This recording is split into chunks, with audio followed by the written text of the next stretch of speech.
Ah, ya. Ahora sí, ya encontré. Gracias.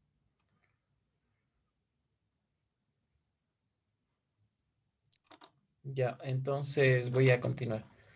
Bueno, gracias entonces por esperar. Y bueno, estábamos acá en la pregunta. La pregunta era, ¿no? Si Dios impone su voluntad sobre el hombre, ¿no? Bueno, como decíamos, Dios utiliza el castigo y la fuerza, digamos, a través de, bueno, cuando uno es desobediente, ¿no? Obviamente. Pero no es una cuestión, como decía, que Dios nos maneja como robot o algo así, digamos, de manera automática, ¿no? Que el hombre tiene que hacerse responsable. Ese es el punto principal. El hombre debe aprender las leyes de Dios y debe hacerse responsable de su conducta, ¿no? Y de las consecuencias de su conducta. Ese es el punto principal, ¿no? Entonces Dios respeta la voluntad del hombre, digamos, o la libertad del hombre, porque Dios nos ha creado así, a su imagen, pero debemos aprender la responsabilidad de que hay consecuencias de nuestra conducta.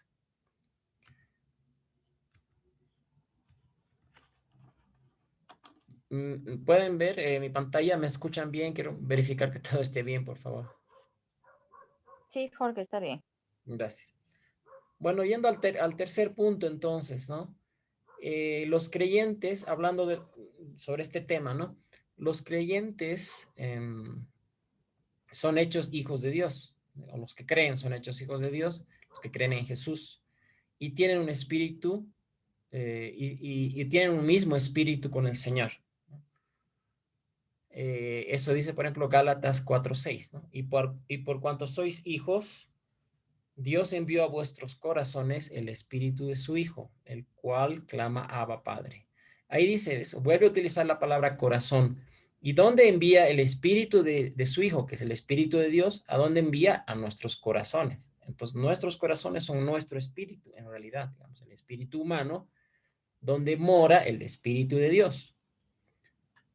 Primera de Corintios 2:10 dice, pero Dios nos las reveló a nosotros por el espíritu, porque el Espíritu todo lo escudriña aún lo profundo de Dios. Primera de Corintios 6:17. Pero el que se une al Señor, un espíritu es con él. Entonces ahí volvemos a ver esta palabra espíritu y vemos que los creyentes somos un mismo espíritu con él. En otro versículo dice que tenemos la mente de Cristo. Bueno, ahora veamos un poco de historia de la iglesia, ¿ya? Porque esto creo que es muy importante. El año 312, bueno, ustedes saben obviamente que después de la resurrección de Jesucristo, que Jesús ascendió a los cielos y luego la iglesia se extendió por todo el imperio romano y hubo periodos de persecución religiosa, digamos, persecución del imperio romano a los cristianos, ¿no? Porque de eso estamos hablando, digamos, la libertad de fe también, ¿no? Y esos fueron varios periodos intermitentes, ¿no? Hasta que, varios periodos de persecución, quiero decir, hasta que el 312, Constantino I promulgó el Edicto de Milán, que era de tolerancia religiosa para los cristianos del imperio. O sea, en ese momento recién les dio libertad, después de varios, bueno, casi tres siglos de persecuciones intermitentes. Las persecuciones siempre han sido intermitentes. Luego, en el concilio de Nicea, bueno, Constantino llamó a todos los obispos al concilio de Nicea el año 325.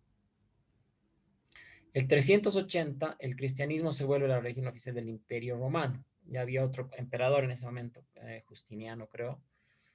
Um, pero algo muy importante, en este momento que podríamos decir que es el momento de la formación de la Iglesia Católica Romana, digamos, a través de este concilio de Nicea, y la religión oficial, digamos, el año 380, hay un grupo, bueno, la mayoría de los obispos de la época van y se juntan, digamos, con el emperador.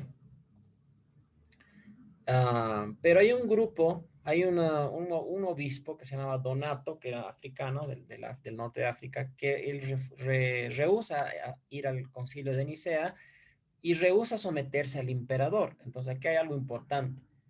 un cristiano no quiere, digamos, someterse al emperador. No, no es que no lo reconocía como emperador, o sea, políticamente sí lo reconocía como emperador, ¿no? Eso quiero decir. Lo que no reconocía era de que el emperador dicte la doctrina, las normas de la iglesia, digamos, de los cristianos. Eso es lo que no aceptaba Donato. Y Donato entonces tenía un grupo de seguidores que se llaman los donatistas, y lastimosamente sufren también persecución por parte del emperador Constantino y otros emperadores. Entonces, ¿qué es lo que está pasando aquí? Algo grave. Los cristianos sufren persecución durante casi 3 siglos. Cuando se vuelven religión oficial, persiguen a los que no querían someterse a la nueva religión oficial. Eso es lo que está pasando. O sea, es algo terrible lo que pasa acá, digamos, ¿no? Eh, y es primera vez que cristianos, digamos, entre comillas, persiguen a otros cristianos, digamos, ¿no? Ahora, entre el 500 y el 1500 aproximadamente, que es la Edad Media, hay una persecución contra cristianos no católicos. Durante toda esa época había los albigenses, los John Hus, bueno, había varios que fueron perseguidos, ¿eh? Savonarola en Italia, varios cristianos, grupos cristianos y líderes o predicadores fueron perseguidos también. No es que no hubo persecución. Ahora, en 1517, Lutero defiende o presenta sus 95 tesis donde expone muchas cosas que estaban mal de la Iglesia Católica, ¿no? O sea, como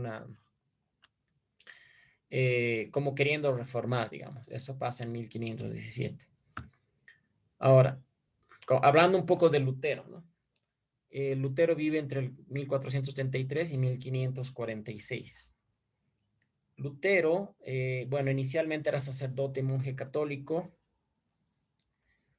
Creía en la salvación por gracia y no por obras, ¿no? Sufrió persecución de parte de la Iglesia romana. Luego, más que defender doctrinas, lo que Lutero quería defender era la libertad de conciencia del cristiano frente a las pretensiones de la Iglesia Católica de imponer su religión por la fuerza, porque la Iglesia Católica siempre desde el tema de los donatistas, digamos, ¿no es cierto? Cuando se forma la Iglesia Católica, empezó a utilizar en la fuerza del poder civil, del poder imperial, para perseguir a todo aquel que no quería ser parte de su religión. Entonces Lutero sí argumentaba doctrinas y todo, defendía ciertas doctrinas, pero también él más que todo decía que debería haber una libertad de conciencia, o sea, libertad de culto también podríamos decir. También no creía que los nobles alemanes protestantes debían usar la fuerza civil para imponer su religión en sus territorios. ¿Qué pasa aquí? Lo que pasa es que en Alemania no había no estaba totalmente centralizado el poder. Había nobles o señores o lores o lords, como se dice en inglés, que eran señores de distintos territorios, ¿no? Y tenían vasallos. La mitad más o menos de esos lores o nobles se convierten en protestantes porque escuchan la predicación de Lutero, y otros se quedan siendo católicos. Entonces, Lutero les decía que no deberían usar la fuerza para imponer su religión dentro de sus territorios, a pesar que ellos eran protestantes. O sea, ellos, ¿cómo fueron convencidos esos lores o esos señores? Se fueron convencidos por la predicación de Lutero. Obviamente Lutero no usó la fuerza. Y Lutero les decía que ellos no impongan la fuerza a sus territorios. Eso es lo que estamos hablando, de esa libertad de fe. Bueno, Lutero sí creía en el derecho a la defensa propia, ¿no? Porque ¿qué ocurre? Que después hay guerras de religión, es decir, los católicos se unen en la Liga de Católicos y atacan a los señores protestantes, a sus territorios, o sea, se hace toda una guerra después de Lutero. Durante la vida ya de Lutero comienza la guerra. Entonces Lutero sí creía que hay derecho a la defensa propia, o sea, que ellos podían utilizar las armas, hacer sus ejércitos para defenderse de los católicos, en otras palabras. Después hubieron grupos anabaptistas que no eran luteranos, o sea, era otra corriente, digamos, los anabaptistas, que hacían protestas y se rebelaron contra las autoridades, ¿no? Y ahí Lutero dice, sí apoyó el uso de la fuerza civil para reprimirlos. Pero esto es discutible, obviamente. No es que Lutero apoyaba la fuerza, digamos, para imponer una religión, pero sí Lutero estaba de acuerdo en que las autoridades tienen que reprimir revueltas, digamos, ¿no? De hecho, es algo similar a lo que pasó en Bolivia, ¿no? O sea, en Bolivia hubo muchas protestas y todo, y hasta qué punto, obviamente, bueno, se discutió esto, ¿no? Digamos, si la autoridad, o hasta qué punto la autoridad tiene el derecho de reprimir las protestas, y también los cristianos, hasta qué punto podemos participar, digamos, ¿no? De protestas, digamos. Bueno, veamos un poco de Alemania, ¿qué pasó? Alemania en 1517, entre 1517 y 1555, eh, o sea, en la época de Lutero y después de Lutero, digamos, en todos esos años, hubieron guerras religiosas en Alemania, como decía, entre protestantes y católicos, ¿no?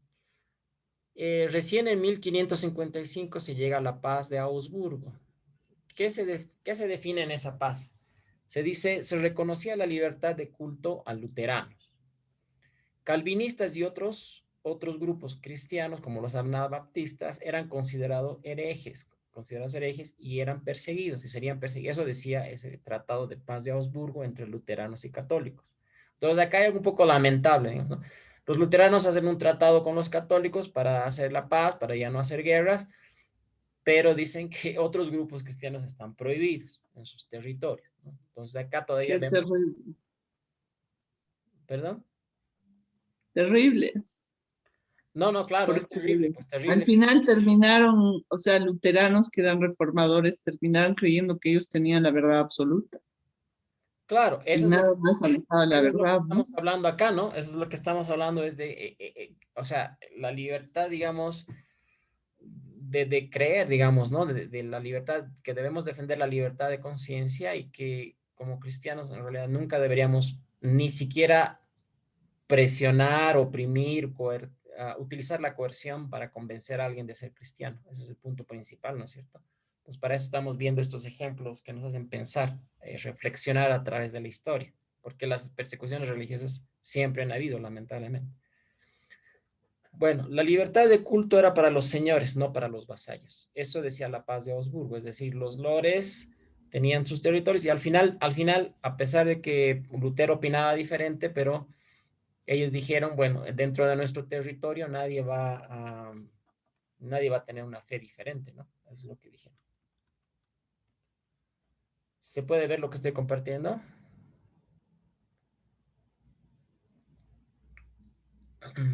En mi PowerPoint. Sí, sí, se ve bien. Ya, gracias. Se ve.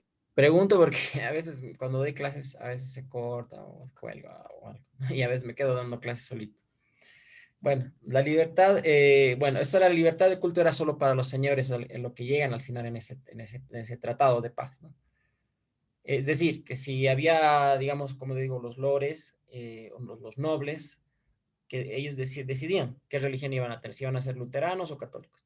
Pero su gente, sus vasallos o campesinos que vivían en su territorio estaban obligados a seguir la religión de su señor. Esa es la paz de Augsburgo. Ahora, nuevamente, años después, se inicia la Guerra de los 30 años por temas religiosos igual. Entre 1618 y 1648 en Alemania, Austria y Checoslovaquia, bueno, o sea, República Checa, en esos territorios hay guerras de religión, hay que decir, comenzadas por los católicos que querían destruir, imponer, digamos, o sea, destruir completamente a los luteranos y protestantes, a todos los protestantes en realidad, ¿no? Entonces los protestantes se ven obligados a hacer una liga, a hacer una alianza, a armar ejércitos.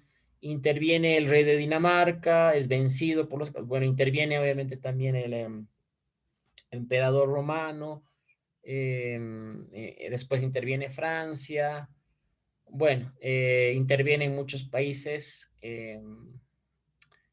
Bueno, el rey de Dinamarca era protestante, pero es vencido, y luego interviene el rey de Suecia. Y el rey de Suecia realmente era un buen protestante, digamos. porque él viene y defiende, digamos, a todos los protestantes que había en Alemania, Austria y República Checa, que era Bohemia, en aquella época se llamaba Bohemia, y él libera todos esos territorios y ordena a sus tropas, además de no saquear, de no cometer abusos y ese tipo de cosas. Bueno, la guerra de los 30 años fue una guerra que dicen que fue sumamente sangrienta, ¿no? Que mató hasta el 80% de la gente de Bohemia, o sea, fue terrible, una de las guerras más terribles. Finalmente, en 1648 se llega a la paz de Westfalia, digamos, entre todas las potencias que intervienen, ¿no? Francia, Dinamarca, Suecia, Alemania, bueno, todos los países a través de sus reyes y hacen la paz de Westfalia. Y recién, digamos, después de tanta sangre, se dan cuenta que tenía que haber libertad de cultos para católicos, luteranos y calvinistas. Creo que a los anabaptistas no los han incluido ahí. Bueno, no he investigado a fondo el Tratado de Paz de Westfalia, ¿no? Habría que leer el documento. Pero calvinistas ya tenían libertad. Luego había libertad para los siervos también, es decir, dentro de un territorio, si el señor o rey o noble tenía una religión, sus siervos también podían tener la religión que quisieran, ¿no? Finalmente llegan a esa conclusión. Bueno, veamos un poco qué pasó en Francia. En Francia, en 1562 hubo la primera matanza contra protestantes, eso era en un establo, sí, eran como 100 protestantes, o así, no era un grupo muy grande. Quiero decir, después de que la reforma va entrando en Francia, ¿no? O sea, recordemos que Lutero habla de las tesis, creo que en 1500, eh, eh, ¿dónde estaba? En 1517, o sea, ahí es donde, digamos, empieza la reforma y claro, como 40 años después, más o menos, hay la primera matanza de cristianos protestantes en Francia, hecha por católicos, ¿no? En 1572 hay la matanza de San Bartolomé en Francia. Eso ya es terrible porque miles de cristianos fueron matados, ¿no? En toda Francia, por los católicos, cristianos protestantes, ¿no? 1598, Enrique IV, es interesante, Enrique IV se cría como cristiano, su mamá era cristiana, protestante, protestante, digamos. Entonces, él se cría o por circunstancias que pasan en la vida, o tal vez Dios ha intervenido porque él no le correspondía, pero mueren los que eran herederos, y al final él era el heredero que tenía que subir al trono, ¿no? Siendo el cristiano protestante. Entonces, gracias a Dios, digamos, en 1598 Enrique IV promulga el Edicto de Tolerancia de Nantes. Pero hay un detalle interesante aquí. Cuando iba a subir al trono, Enrique, o sea, había muchos católicos en Francia, obviamente, y él siendo protestante, o sea, considerado hereje, digamos, ¿no? Por los católicos, si él subía al trono como hereje, digamos, los protestantes, perdón, los católicos estaban dispuestos a hacer nuevamente otra matanza, otra guerra civil, etcétera. Iba a ser todo un problema. Entonces Enrique, antes de jurar al trono, se vuelve católico para evitar una guerra civil y mayor matanza en el país. Eso es algo interesante, ¿no? Él dice bueno, me voy a volver católico para evitar una guerra civil en el país, pero él promulga este edicto de tolerancia para que ya no se persiga en el reino a los protestantes, ¿no? En 1598. Luego, en 1685, Luis XIV promulga este edicto de Fontainebleau prohibiendo el protestantismo. Fíjense que pasan bueno, como 90 años entre el edicto de Nantes y el edicto de Fontainebleau, pero el edicto de Fontainebleau está prohibiendo el protestantismo. O sea, los protestantes tienen un descanso más o menos de 90 años de que no son perseguidos, pero nuevamente comienzan a ser perseguidos por Luis XIV.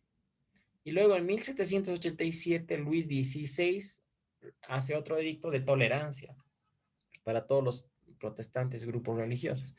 Pero ese periodo entre Luis XIV y Luis XVI, que son más o menos casi 100 años, o 102 años, todo ese periodo el protestantismo estaba totalmente prohibido en Francia, pero los protestantes se reunían de manera oculta. Entonces es la época que le llamaban la iglesia del desierto, ¿no? La iglesia subterránea, que hoy en día estamos viviendo en países musulmanes y en China, ¿no? Lo mismo. A ver, quisiera que pensemos esto. Este periodo que decíamos de la iglesia oculta que está ahí es lo mismo que se vive hoy en día. Pero en Latinoamérica yo no estoy seguro que estamos libres de persecución, porque las persecuciones pueden despertarse después de 100 años. Y en Latinoamérica somos 20% de cristianos. No sabemos qué puede pasar en 20 años, en 40, en 50. Finalmente, bueno, es un poco tarde este dicto de tolerancia de Luis XVI, porque Luis XVI es guillotinado en la Revolución Francesa 2 años después, en 1789, y sabemos que la Revolución Francesa es un desastre. O sea, es un desastre, quiero decir, era un régimen totalmente totalitario, absolutista. Vamos a hablar de estos temas, obviamente, más adelante, cuando Fernando hable, digamos, de las libertades políticas, ¿no? De la forma de gobierno y todo aquello. Vamos a hablar de los regímenes totalitarios y todo eso, donde la Revolución Francesa es un ejemplo de un régimen totalitario, que ellos controlaban todo. De hecho, crean su propia religión, pero su religión la religión era culto a la razón. ¿Sí? Ese era el culto de la religión que ellos inventan, digamos, en la Revolución Francesa, era el culto a la razón. O sea, el culto al hombre, al mismo ser humano, ¿no? En otras palabras. Y ahí estaba prohibido todo, ¿no? Y obviamente empiezan a rechazar a cristianos, católicos, a todos, en otras palabras. O sea, nuevamente otro tipo de persecución, ¿no? Totalitaria. Esa es la historia de Francia.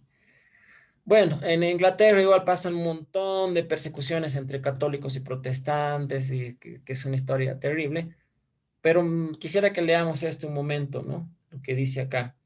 La confesión de Westminster. Es terrible esta confesión porque ha sido hecha por obispos calvinistas y presbiterianos en Inglaterra en 1643. Dice, el magistrado civil tiene autoridad y obligación de ver que se conserven en toda la iglesia la autoridad y la paz, que la verdad de Dios sea mantenida pura e íntegra, que todas las herejías y blasfemias sean suprimidas y que todas las corrupciones y abusos en el culto y la disciplina sean reformados y evitados. ¿Qué está diciendo acá? Y esto es una convención de obispos, ¿no? Protestantes. Están pidiendo que el rey de Inglaterra persiga a todo herejía, o sea, toda religión no reconocida por el Estado. Solamente en ese momento estaban reconocidos algunos, ¿no? Estaban reconocidos los anglicanos y presbiterianos, básicamente. Entonces, que todas las iglesias o cultos no reconocidos deberían ser perseguidos. Bueno, esto es terrible también, ¿no? Porque esto ha sido redactado por obispos calvinistas y presbiterianos y anglicanos. Bueno, acá quiero llamar la atención sobre un punto, ¿no? Cuando queremos defender la verdadera doctrina, supuestamente que están defendiendo, ¿no? Dice, la verdad de Dios dice que se mantenga pura e íntegra. Supuestamente están defendiendo la sana doctrina, ¿no? Según ellos, pero están pidiendo que el gobierno imponga, digamos, por la fuerza, persiga, encarcele a los que no estén reconocidos en esa. Bueno, entonces, ¿cuáles son las consecuencias de las guerras de religión?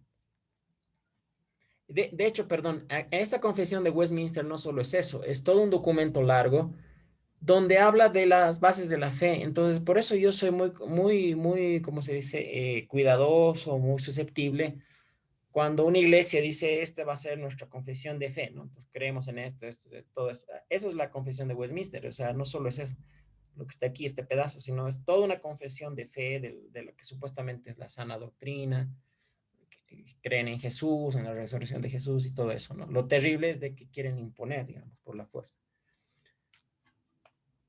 Bien, hasta aquí, ¿alguna pregunta, algo? ¿Algún comentario? Ninguno. Ya, gracias. Ya vamos a terminar ya, unos 5 minutitos, por favor. Pido su paciencia. Consecuencias de las guerras de religión. Hay dos consecuencias. Sí, o sea, como ya hemos visto, he dado un pantallazo nomás. Obviamente es bueno conocer la historia, ¿no? Sabemos que Dios es un Dios que se revela a través de la historia y todo. He dado un pantallazo de lo que pasó en Alemania, Francia, Inglaterra. Las guerras de religión, las persecuciones de una religión a otra duraron muchos siglos, casi 3 siglos. Dos consecuencias. Primero, el racionalismo, la ilustración y el creciente secularismo de Europa desde el siglo XVIII y la Revolución Francesa. ¿Sí? Entonces, obviamente aparece Rousseau, Voltaire, Montesquieu, que ellos empiezan a hablar de la libertad, empiezan a hablar de la tolerancia, la libertad religiosa, todo eso. Está bien que haya libertad religiosa, pero el problema es que también empiezan a decir es mejor seguir la razón, la ciencia, digamos, y la religión ya no tiene razón de ser, básicamente, ¿no?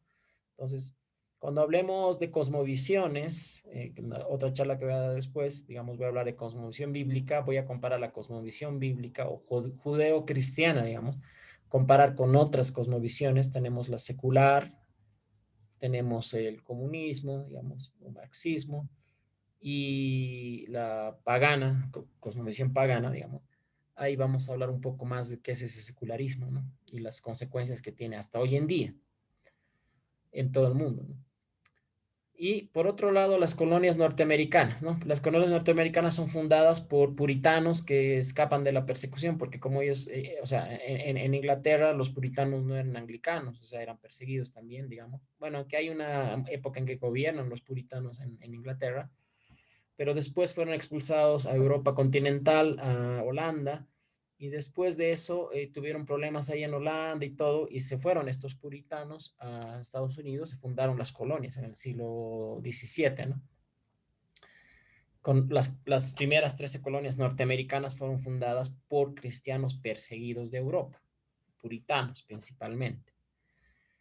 Entonces, para ellos, este trauma, podríamos decir, porque de tantas persecuciones y tanto, son fundamentales en la fundación de los Estados Unidos, bajo dos premisas, ¿no?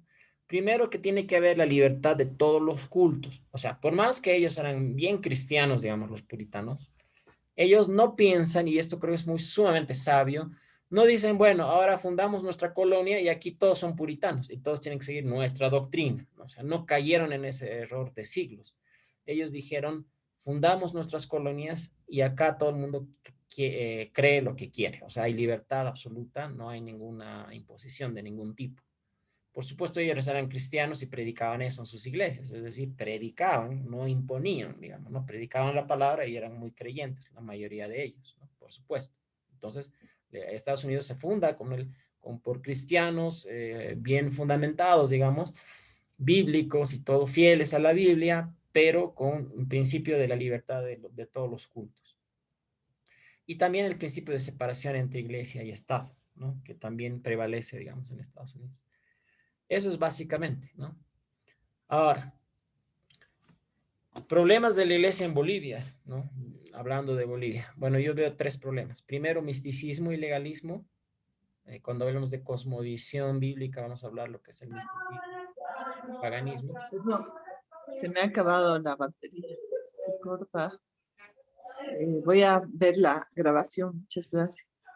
Ya está bien, Guy. Bueno, luego tenemos el sectarismo, que es otro problema, y ahí también la manipulación y abuso de autoridad, ¿no? Son problemas serios, digamos, que hay en la iglesia en Bolivia, ¿no? Y justamente es porque no se entiende, digamos, estos principios, ¿no? De libertad. El abuso de autoridad ocurre en todas partes, ¿no? El abuso de autoridad ocurre en la política, como hemos visto en los gobernantes de Bolivia, ocurre en las familias, donde los padres o las madres a veces abusan, en los trabajos, donde los jefes abusan, y también en las iglesias, lamentablemente, donde los pastores, líderes abusan de su autoridad. Eso es algo que pasa en Bolivia.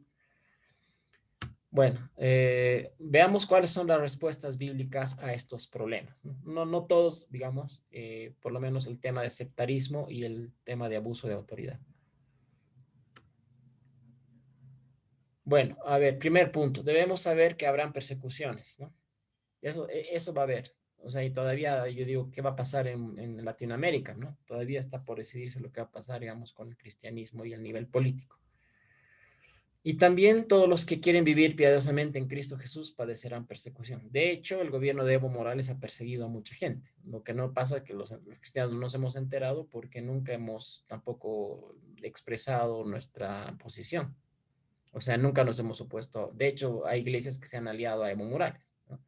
Pero si los cristianos nos hubiéramos opuesto a Evo Morales de manera contundente, hubiéramos padecido persecución, porque así lo dice la Biblia, y el que quiera vivir piadosamente, que quiera hacer lo correcto y reclamar por las libertades, obviamente por la democracia y todo, ha habido persecución en Bolivia, ¿no? En los gobiernos de Evo Morales.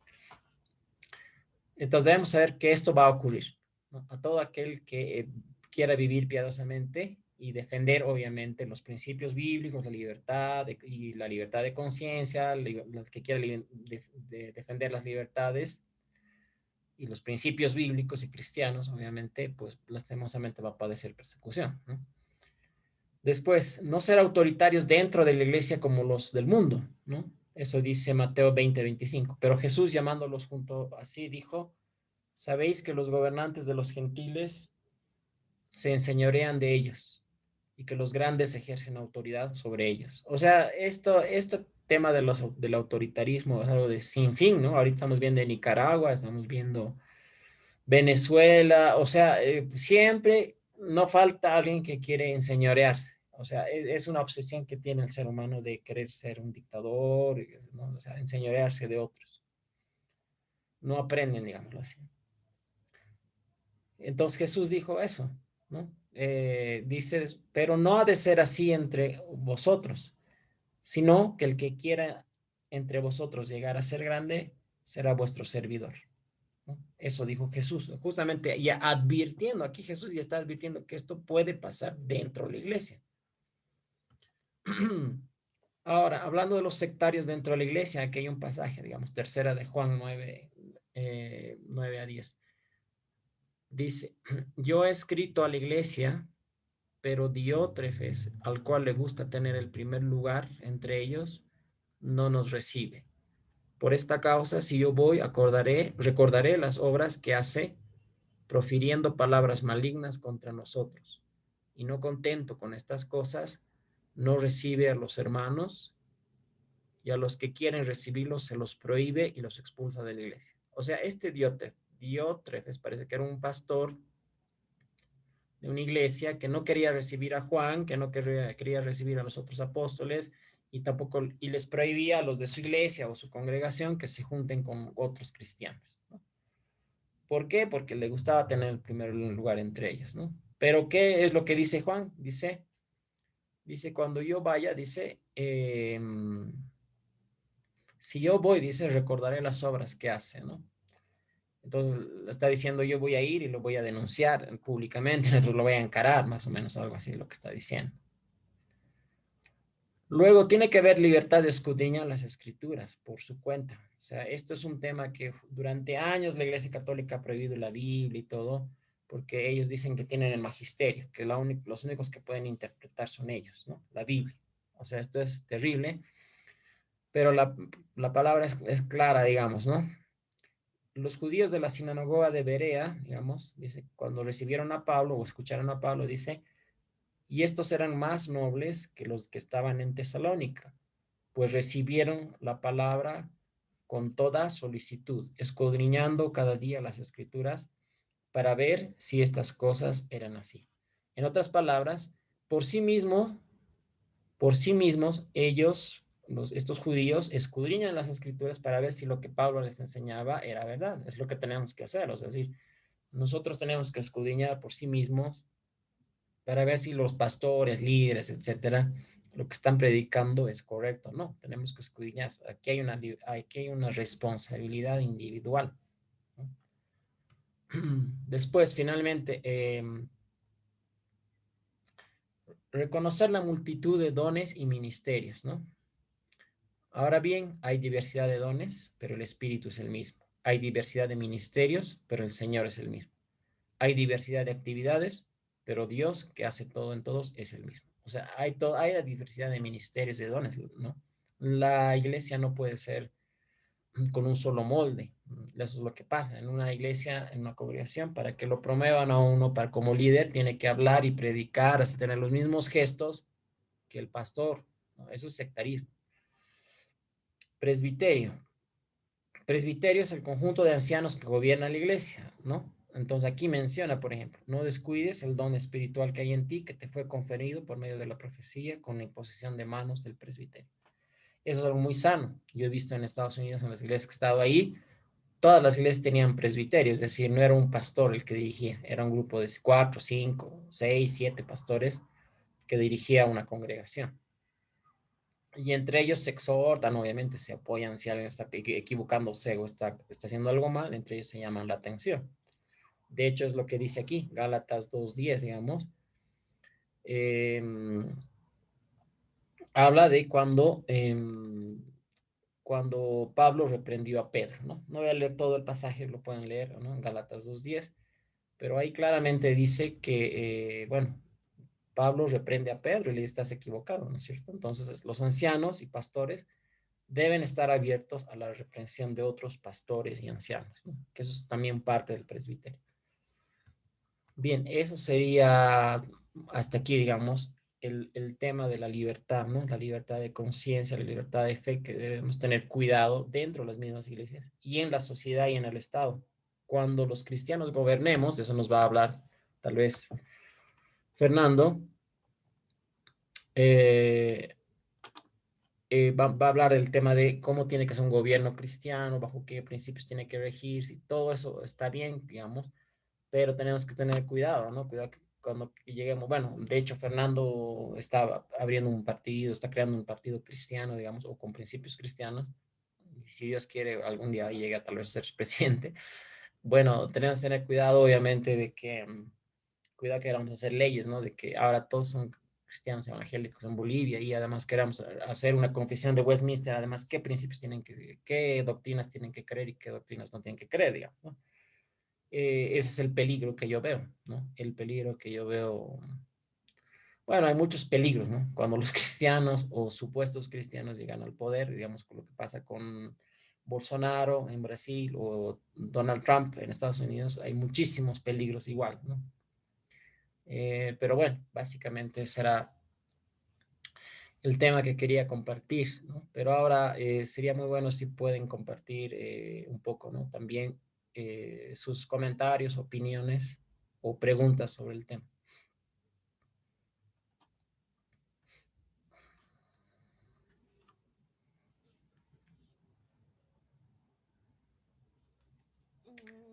Bueno, en la parte que tú decías de que el Espíritu Santo es la comunión, ¿verdad? Con Dios, es la parte donde nosotros pedimos permiso para realizar nuestras actividades con Dios. Entonces, a mí lo que me han enseñado es que para todo, ¿no? Es que hay que pedir permiso y esperar lo que Dios tiene para nosotros, ¿no? Porque si no estaríamos yendo en su contra. ¿Permiso a quién? ¿A los pastores? No, permiso a Dios, Ah, no, permiso a claro, Dios claro, no, está bien, digamos. para poder realizar, digamos, cualquier actividad de nuestras vidas, ya sea trabajo, educación o lo que tengamos que hacer, ¿no? Y entonces tú decías que nosotros tenemos la voluntad de hacer nuestras propias decisiones. Sí. ¿Y qué tal si es el caso que tomamos una decisión sin consultar a Dios y tomamos decisiones equivocadas? En ese caso, o sea, ¿no estaríamos actuando de mala manera?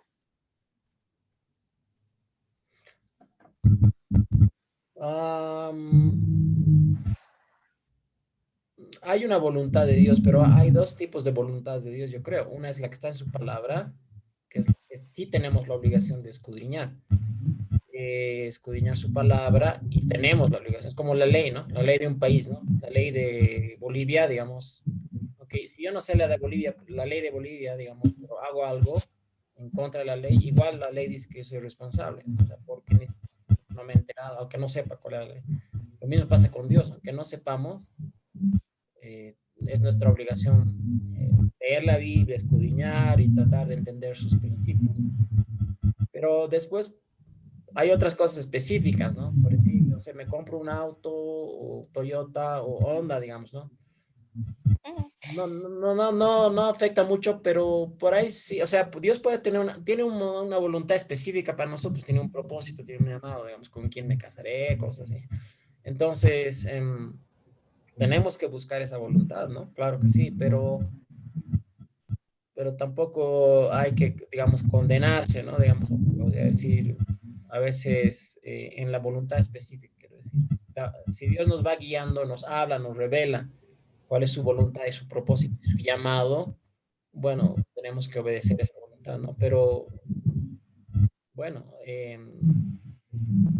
hay varios pasajes en la Biblia que mencionan de que si tenemos el Espíritu de Dios, de hecho, creo que a David le dice, tendría que buscar ese versículo, no sé si alguien se acuerda, pero le dice, cuando Dios le da su espíritu, creo que era a David, le dice, puedes hacer lo que tú quieras, porque tienes mi espíritu, ¿no? Algo así. A David en el Antiguo Testamento. Y como he leído, tenemos la mente de Cristo, tenemos el espíritu. Que se une al Señor, un espíritu es con Él. Entonces, las decisiones que tomemos, tenemos que confiar de que son buenas decisiones, que están en la voluntad de Dios. Pues si tenemos la mente de Cristo, digamos, se supone que tomo buenas decisiones, ¿no? No es algo que haya que condenarse, quiero decir. Y mucho menos pedir permiso a los pastores en cuestiones personales también, por si acaso. Es decir, podemos tener cobertura. Para comenzar este grupo he hablado con mi pastor, que lo respeto obviamente, que es Johnny Laruta, y obviamente y me ha animado, alentado a comenzar este grupo de discusiones bíblicas, ¿no? Pero en temas, digamos, hay ciertos temas personales, ¿no? Que no siempre tienes que estar pidiendo permiso. O sea, puedes pedir su consejo, digamos, pastor, ¿no? Digamos, voy a viajar, me voy a casar, bueno, y escuchar su consejo, pero no tienes que pedir permiso, digamos, a un pastor, por su caso, porque finalmente tú eres responsable. Y incluso es más, hay veces que nuestra conciencia y el espíritu nos dice que tenemos que hacer algo solos, es decir, cuando yo me he vuelto cristiano, digamos, mi familia no quería, digamos, por ejemplo. Entonces, a veces cuando me fui de una congregación a otra, mi pastor no quería, digamos, porque, bueno, son cosas humanas. Pero hay momentos en que uno tiene que ser firme y decir, aunque nadie te esté dando permiso, ni apoyando, ni nada más, decir, estar convencido que es de Dios, obviamente orar mucho, buscar la palabra y tener la convicción del Espíritu, decir, bueno, si me voy de una congregación a otra, tengo que estar seguro que es la voluntad de Dios. Pero ahí nadie te va a decir lo que tienes que hacer. O sea, ni el pastor, a veces el pastor que estás dejando la iglesia te va a decir, no, no te vayas. Y al pastor al donde está haciendo te va a decir, claro, ven, ¿no? Pero ahí tú tienes que tener una convicción del Espíritu, que eso es lo mejor para ti y es la voluntad de Dios para ti. Ahí son momentos en que uno tiene que tomar las decisiones de manera personal, digamos, con el Espíritu, con la guía de Dios. No sé, Claro, ¿no? pero Y que esté más claro. eso es lo que yo siempre, digamos, he topado con personas cristianas, o sea, desde que he conocido la palabra, que siempre dicen primero escucha, primero pide permiso, y siempre te dicen, no, tienes que esperar a la voluntad de Dios, pero hay momentos, circunstancias en la vida que no puedes estar esperando De hecho, yo a que pensaría que eso es una suceda, mentalidad muy ¿no? religiosa, ¿no? Muy hasta mística, ¿no? Yo también tenía hace años, es decir, escucha, no sé, hoy día desayuno o no desayuno, no sé, oraré a ver si Dios quiere que desayune, digamos, ¿no? Si no, por ahí estoy desobedeciendo a Dios, digamos, ¿no? O sea, uno se condena a veces sin motivo. No es así, o Exacto. sea, Dios nos ha dado su espíritu, nos ha dado su mente. De hecho, hay versículos, ¿no? Que hablan sobre eso, ¿no? Eh, que no, o sea, que tenemos que actuar, ¿no? Y de acuerdo a nuestra conciencia, de acuerdo a lo que nos diga el espíritu, pero no cuestionarse ni condenarse mucho, ¿no? Pucha, ¿será que hago esto o aquello? No, bueno, voy a trabajar hoy día o no. Hay cristianos que muchos se condenan. O sea, su palabra es la que nos guía, digamos, ¿no? Dice que debemos obedecer, dice hay un versículo en Romanos, ¿no? No tenemos que conformarnos a este mundo, tenemos que renovar nuestra mente y obedecer para que compruebes cuál es la voluntad de Dios, dice, para que comprobemos cuál es su voluntad, ¿no? Creo que eso es importante. Muy bien, muchas gracias. No, de nada, ¿alguien más tiene algo que comentar, por favor? O alguna sugerencia, crítica, cualquier cosa.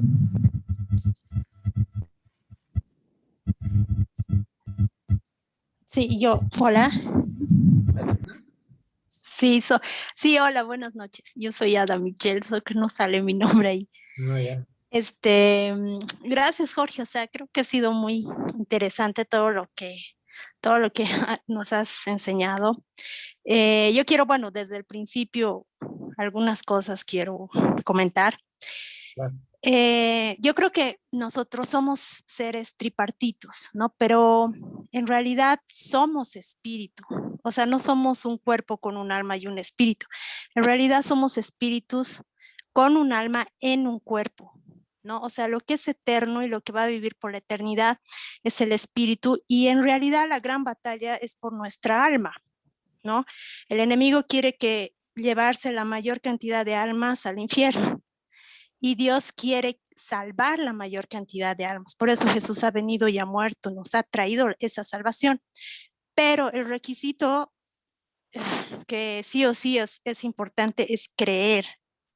O sea, tenemos la libertad de creer, de decir, sí, yo creo que Jesús es mi Salvador o no creo. Y en Marcos 16 dice, vayan por todo el mundo y prediquen este evangelio a toda criatura, discipulándolos, haciendo discípulos, ¿no? Y ahí dice, el que creyere será salvo, mas el que no creyere será condenado. Entonces tenemos la libertad, pero para ser salvos es un requisito creer, sí o sí. O sea, ahí está clarito, el que cree va a ser salvo. Y el que no creyere, por su incredulidad, solito se va a condenar, ¿no? Entonces el creer es un requisito. Y la batalla, o sea, es por el alma, por nuestras almas, ¿no? Y por eso es que pasan tantas cosas. Esto de las persecuciones igual se da porque es una batalla espiritual y eso lo vemos desde Caín y Abel. ¿Por qué Caín lo mata a Abel? Ahí ya vemos las persecuciones en contra de los diseños establecidos por Dios. Porque Caín, Abel hizo un mejor sacrificio, o sea, de acuerdo a lo establecido por Dios. En cambio, Caín no, ¿no? Y ahí, a través de toda la historia, de toda la palabra, vemos cómo el espíritu del anticristo, porque viene a ser un espíritu que va en contra de Dios, en contra de lo que Dios establece, trata de matar a Moisés, ¿no? O sea, trata de matar todo lo que es el diseño de Dios. Y eso siempre se ha dado y siempre se va a dar, ¿no? Hasta el final, porque es una batalla, lo que vivimos es una batalla espiritual. Eso nos muestra en Efesios, ¿no? Porque nos habla de la armadura, de los principados, los huestes, todo eso que se mueven a través de personas. Entonces, esos son líneas de pensamiento que siempre se van a dar. Y también dentro de la iglesia, porque dice la palabra que el trigo y la cizaña crecen juntos. Entonces, dentro de la iglesia también vamos a ver oposición. Entonces, lo importante, yo creo, es ser guiados por el Espíritu Santo en todo momento y ver los frutos, porque dice la palabra, por sus frutos los conoceréis, porque en aquel día, dice, muchos me van a decir, ay Señor, pero en tu nombre echábamos fuera demonios, en tu nombre sanábamos personas. Y el Señor va a decir, yo no los conozco. ¿Por qué? Porque sus frutos no iban de acuerdo a lo que hablaban o a lo que hacían. Entonces, una forma ahorita de conocer, digamos, lo que es de Dios es a través del fruto. Y bueno, eso, ¿no? Que tenemos que entender que en realidad somos seres espirituales. El espíritu es el que va a vivir por toda la eternidad. Y el alma también, nuestra alma también. Ahora, las funciones del espíritu son la intuición, la comunión y la conciencia. A través de nuestro espíritu podemos tener comunión con Dios, con el Espíritu Santo. Por eso las personas que no han nacido de nuevo, que no han conocido al Señor, no han recibido a Jesús como su Salvador, su espíritu está como adormecido. Por eso son más carnales, digamos, ¿no? Y las personas que hemos recibido al Señor, nuestro espíritu tiene esa capacidad de conocer, de tener comunión con el Espíritu Santo, con Dios. Y nosotros también tenemos esa batalla interna de tratar de ser más espirituales que carnales. Y eso depende de a quién se está alineando nuestra alma. Si el alma está sujeta al espíritu y nuestro espíritu está sujeto al Espíritu Santo, entonces vamos a ser personas más espirituales, ¿no? Que vamos a poder discernir el mundo espiritual y vamos a poder tomar mejores decisiones porque estamos siendo guiados por el Espíritu. Pero si nuestra alma está sujetada más a nuestro cuerpo, a nuestra carne, entonces vamos a ser personas más carnales, que piensan en las cosas del mundo, en los deseos, en todo lo que a la carne le gusta, a nuestro cuerpo. Entonces también nosotros, cada uno de nosotros, tenemos una batalla interna cada día de sujetar nuestra alma a nuestro espíritu y que nuestro espíritu esté sujeto al Espíritu Santo de Dios. Entonces ahí tomamos mejores decisiones y escuchamos mejor la voz de Dios, porque somos seres más espirituales. Dice que nuestros sentidos se ejercitan con la práctica, o sea, mientras más oramos, más leemos la palabra y más estamos en comunión con Dios, vamos a poder escuchar mejor su voz, que nos va guiando en todo momento. Pero si somos más carnales, nos va a costar mucho más, digamos, poder escuchar la voz de Dios. Entonces nosotros mismos, cada uno de nosotros tenemos una batalla cada día, ¿no? De someter nuestra carne y de morir a nosotros mismos. Dice la palabra que tenemos que morir a nosotros mismos, a nuestros deseos, a nuestras pasiones, a todas las cosas que se oponen a las cosas de Dios. Entonces nosotros vivimos esa batalla interna cada uno, pero también como iglesia, ¿no? O sea, como cuerpo de Cristo tenemos que batallar con las cosas externas, ¿no? Con todo, con lo que vivimos cada día, con la política, con cosas así que van en contra de la palabra de Dios. Entonces, la batalla al final es espiritual, ¿no? Toda la batalla es espiritual. Y eso es lo que tenemos que más bien entender bien el mundo espiritual, cómo se mueve, ¿no? Y batallar con las armas espirituales, ¿no? Porque esa es la cosa, porque no estamos peleando contra personas, ¿no? Sino contra principados, potestades, que en realidad dice que son como arquitectos. Ellos son los que construyen líneas de pensamiento en las personas. Por eso se levantan doctrinas diferentes, ideologías diferentes, porque son estos principados que construyen ideas en la mente de las personas. Por eso es tan importante renovar nuestra mente, ¿no? Porque incluso nosotros cuando llegamos a Dios venimos con muchas cosas que nos han enseñado nuestros papás desde chiquitos y también la religión en la que hemos nacido, ¿no? Entonces tenemos miedos, temores, traumas, que entramos a la iglesia cristiana y seguimos con esos traumas y esas cosas y esos temores, ¿no? Por eso dice la palabra que es importante renovar nuestra mente, cambiar nuestra manera de pensar, porque si no, no vamos a poder experimentar el reino de Dios. No, el reino de Dios es diferente a lo que hemos vivido desde chiquitos, digamos, ¿no? Entonces, yo creo que todo es una batalla, ¿no? Es una batalla espiritual y tenemos que verlo así, como que más en lo espiritual y ver las armas que tenemos espirituales para derribar esas fortalezas, dice, porque son fortalezas en las mentes de las personas. Y eso es lo que hacía Jesús, ¿no? O sea, confrontaba esas ideas, pero mostrando lo que era el reino. Por eso hablaba, por ejemplo, de las parábolas. Decía, el reino es semejante a tal cosa. Entonces les mostraba los diseños del reino de una forma que las personas pudieran entender, ¿no? Y eso iba cambiando la forma de pensar de las personas. Que ya, por ejemplo, el Señor les dice, han escuchado que en el Antiguo Testamento se decía ojo por ojo, diente por diente. Yo les digo que no, Yo les digo que amen a sus enemigos, ¿no? Entonces ahí ya había un cambio en la manera de pensar de la gente. Decían, ya no nos tenemos que vengar, tenemos que amar. Entonces ese cambio en la forma de pensar es lo que tenemos que lograr. Yo creo que primeramente nosotros en la iglesia y después de forma externa, ¿no? Afuera, la gente que no conoce al Señor, digamos. Eso quería decir. Gracias.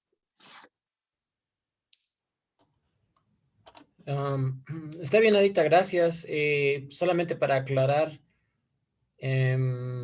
obviamente en ningún momento he negado la fe de que uno no tiene de que creer. O sea, tú al principio has hecho énfasis de que tenemos que creer en Jesús para ser salvos e hijos de Dios. Claro, yo también he dicho lo mismo. Solamente aclaro de que en ningún momento he dicho que no, obviamente, ¿no? Es decir, la fe, he hablado de que los que son creyentes son hijos de Dios, ¿no? Y tienen el Espíritu de Dios.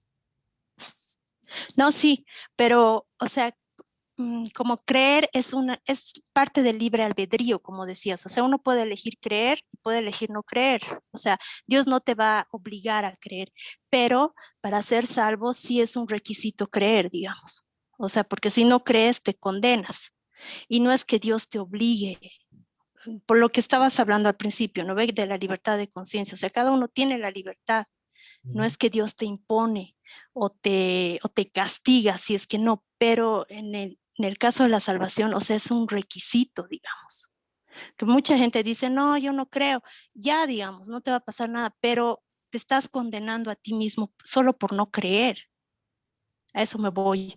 O sea, tenemos la libertad en ese sentido, pero hay que saber que también como que nuestra libertad de conciencia puede tener una consecuencia también, digamos. A eso me voy. O sea, en cuanto a la libertad, te digo, de creer o no creer. Claro, obviamente también he hablado de eso, ¿no? Es decir, de que hay consecuencias y que Dios de hecho castiga, ¿no? Eh, Hay consecuencias, por ejemplo, digamos, cuando en el pasaje en que Jesús dice a Jerusalén, quería juntarlos, cuántas veces quise juntarlos como la gallina junta sus polluelos, pero ustedes no quisieron. O sea, está hablando de que ellos rechazaron la voluntad de Dios, pero Dios, Jesús ahí mismo también dice que van a sufrir las consecuencias, ¿no? Habla, en ese pasaje habla de cosas terribles. Entonces, Dios sí, digamos, castiga. O sea, no son castigos, sino que son más las consecuencias de nuestros actos, que son en esta tierra y en el futuro. Y en la vida eterna, obviamente, la condenación. Como dije, el alma es lo que el alma o espíritu, que de acuerdo a la exposición que he dicho, viene a ser lo mismo. De acuerdo a todos los versículos que he hablado, el alma o espíritu es lo que se condena, digamos. El alma del hombre más específicamente, digamos, es lo que se condena o se salva, ¿no? Entonces, las consecuencias son en este mundo, como dicen muchos versículos, como en la vida eterna. Obviamente, la salvación depende de la fe o la condenación a los que se resisten a creer. Claro, en eso estamos de acuerdo. Después, lo que quería decir era, digamos, Romanos 12:2, ¿no? Dice, bueno, hay varias versiones, pero dice, por ejemplo, una versión dice, no se adapten a este mundo, sino transfórmense mediante la renovación de su mente para que verifiquen cuál es la voluntad de Dios, lo que es bueno, aceptable y perfecto, ¿no? De respecto a lo que decías de la guerra espiritual y todo aquello, obviamente sí estoy de acuerdo, Adita, pero la guerra espiritual no creo que sea como muchos cristianos la piensan, ¿no? Bueno, es con ayuno y oración, pero también es a través de la palabra, ¿no? Por eso cuando dice renovar nuestra mente, ¿cómo renovamos nuestra mente? Solamente es con la palabra de Dios, ¿sí? También dice, 2 Corintios 10:5, dice, derribando argumentos, dice. Y toda altivez que se levante contra el conocimiento de Dios, llevando cautivo todo pensamiento a la obediencia a Cristo. ¿Cómo llevamos los pensamientos cautivos a la obediencia a Cristo? Derribando argumentos. O sea, la argumentación, en otras palabras, es una guerra espiritual. Jesús rebatía a los profetas, digo, a los falsos profetas, o a los fariseos, mejor dicho, a los religiosos, a los maestros de la ley, les rebatía, o sea, argumentaba, o sea, debatía con ellos, en otras palabras. Nuestras armas no son, nuestras armas son espirituales, no son, bueno, de hecho, en ese mismo pasaje dice, en 2 Corintios 10:4, dice, perdón, un segundo, 2 Corintios 10:4 dice justamente eso, que nuestras armas no son físicas, ¿no? O sea, eso dice, 2 Corintios 10:4 dice, justamente dice, no andamos en la carne, dice, ¿no? En 10:3. O sea, no andar en la carne, dice, no andamos en la carne, dice, porque las armas de nuestra milicia no son carnales, sino poderosas en Dios para la destrucción de fortalezas. O sea, nuestras armas no son, obviamente, no hay que, en otras palabras, no hay que coercionar, presionar, porque a veces esta presión es sutil, o sea, en las iglesias, si no piensas como el pastor, te expulsan, vamos, qué sé yo, te tratan mal, o sea, no solamente estamos hablando de la espada, ¿no? Que antes perseguían y mataban y quemaban a todos los herejes, digamos, ¿no? Hay formas sutiles de presionar a las personas. Entonces, nuestras armas no son carnales, sino dice, derribando argumentos y toda altivez que se levanta contra el conocimiento de Dios y llevando cautivo todo pensamiento a la obediencia de Cristo. Entonces, dice, derribando argumentos. ¿Cómo se derriban esos argumentos? Es con la palabra de Dios. O sea, todo es con la palabra, digamos. Por supuesto que podemos ayunar y orar. Jesús dijo que hay ciertos demonios que no salen sin ayuno y oración. Pero el momento que hablamos con las personas tiene que ser a través de la argumentación bíblica, o sea, ser con doctrina bíblica, con la palabra de Dios.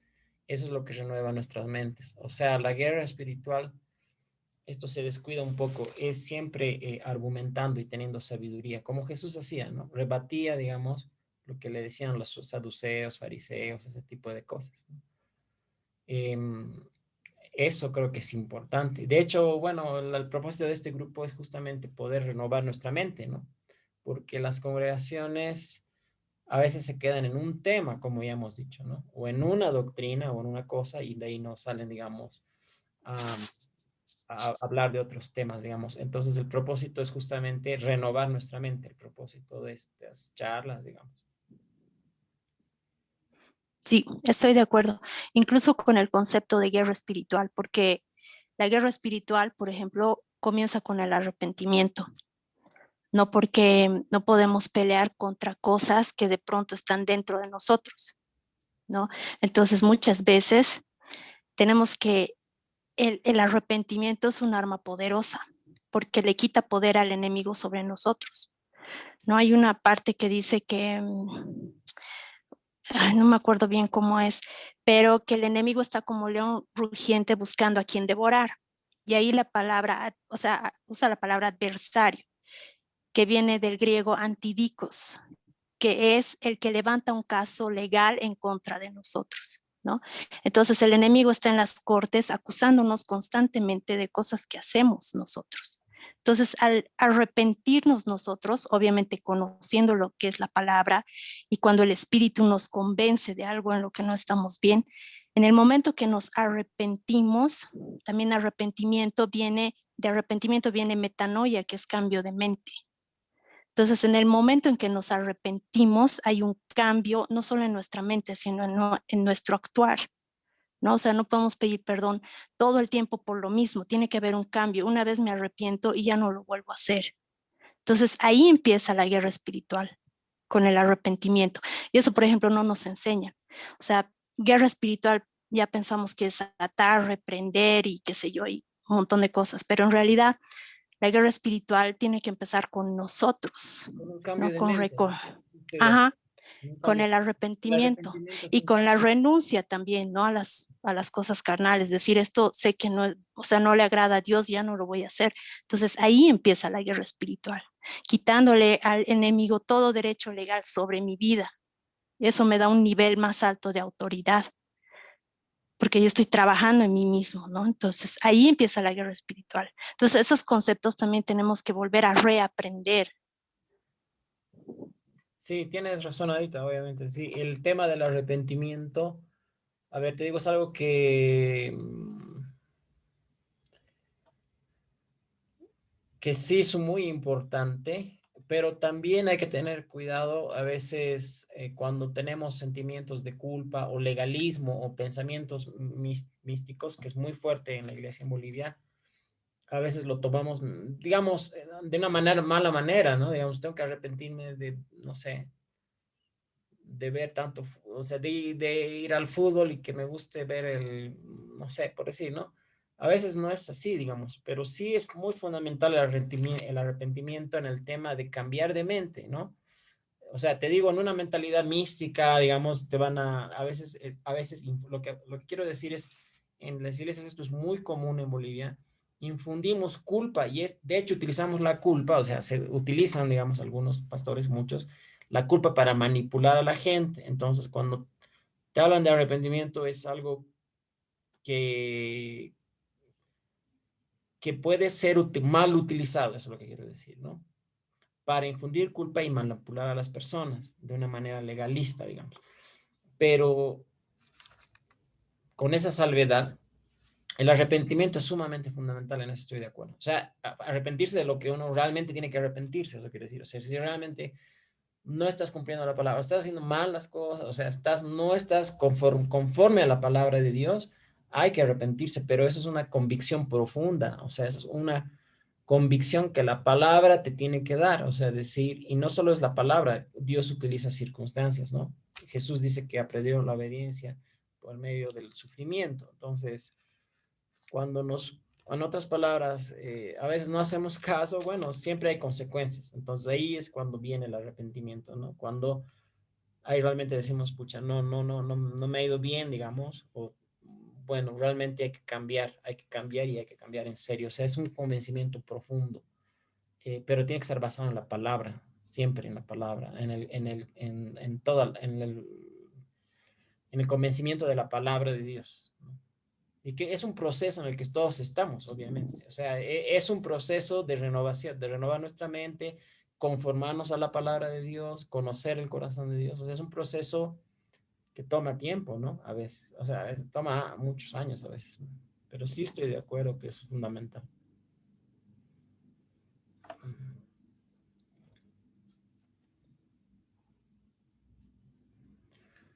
Bueno, entonces terminaremos la reunión. Más bien gracias a todos, ¿no? Si no hay nada más, me han pedido la grabación a las personas que no han podido, o sea, se les ha cortado la batería, a la Miroslava y a la Gabriela y Fernando también.